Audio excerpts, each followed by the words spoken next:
There are authentication codes.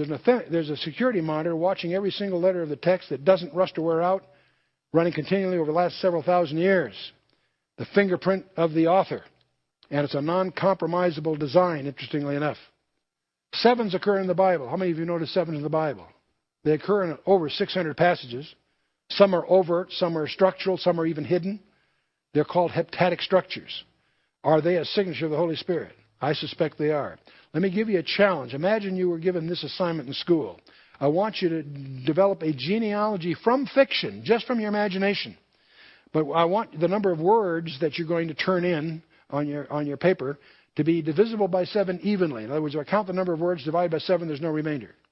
How many of you could do that? You could probably fudge and make that work out, couldn't you?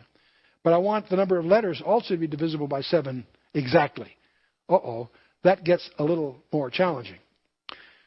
See, the first rule, you've got 6 chances of losing, 1 of winning, but you can fudge around that one. The second rule, you've got 7 squared. You've got 1 chance of winning and 49 minus 1, 48, of losing. You follow me? So every time I add a rule, it increases your chances of missing. The number of vowels, the number of consonants divisible by 7. I can go on here. Number of words that begin with a vowel, number of words that begin with a consonant, the number of words that occur more than once, occur more than one form, only one form. Number of nouns that should be divisible by 7. Only 7 words will not be nouns. By now, you're probably saying you can't play. This is too rough. I don't blame you. So, the number of male names shall be divisible by 7. Number of generations shall be divisible. And you probably guessed what I'm doing here. This happens to be a description of the genealogy of Jesus Christ as found in the first 11 verses of the New Testament. Now, for you to try to replicate this even from fiction and using a computer is a challenge. Did Matthew do this deliberately? He's talking about a real genealogy. And it's in Greek, not English. English you can fudge around. Every verb in Greek had to meet 5 conditions. And so on. Greek was very precise. Furthermore, Greek has alphanumerics like Hebrew does. Every letter has a numerical value. Well, it turns out the remainder of chapter 1, if I take, it has 161 words, that's multiple of 7, 105, they go right through the same kind of partitioning and counting. They're always multiples of 7 exactly. Very difficult to simulate, by the way, even if you're trying to do it on purpose. The childhood of Christ, chapter 2, again, we have the same kind of 7-fold heptatic structure. Again, I won't take you the long form through all this, except the more you get into it, the more astonishing it is. Now, see, for a rule of only 2, that's 7 times 7, you got 1 chance in 49 of getting it right. For 3 rules, 1 chance in 343 of getting it right. For 4 rules, it's 1 chance in 2,400.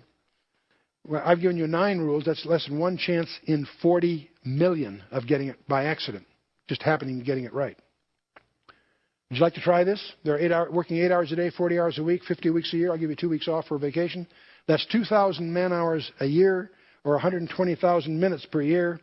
You have 7 to 9th chances. You got to have 40 million attempts on a random basis, at an average of 10 minutes per attempt.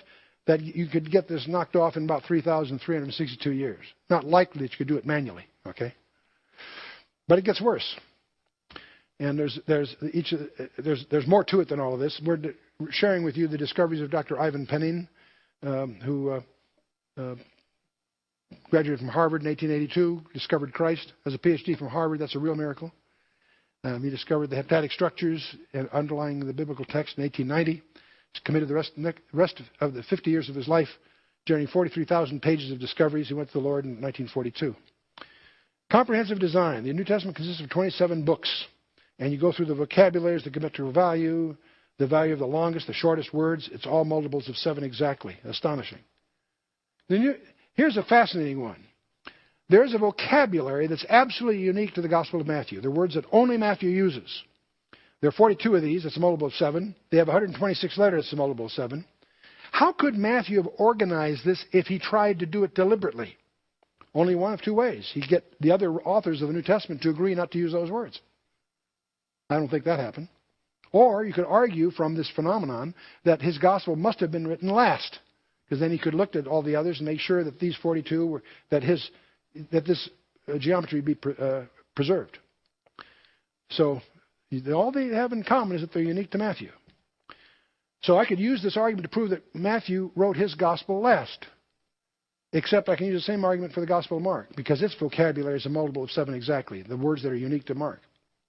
The words that are unique to Luke are a multiple of 7 exactly. The Gospel of John. Each one of these wrote theirs last. Obviously not true. James, Peter, Jude, and Paul. All 8 of these guys have vocabularies that are unique to them, to their writings, that are multiple of 7 exactly. Do you detect the fingerprints of the Holy Spirit here?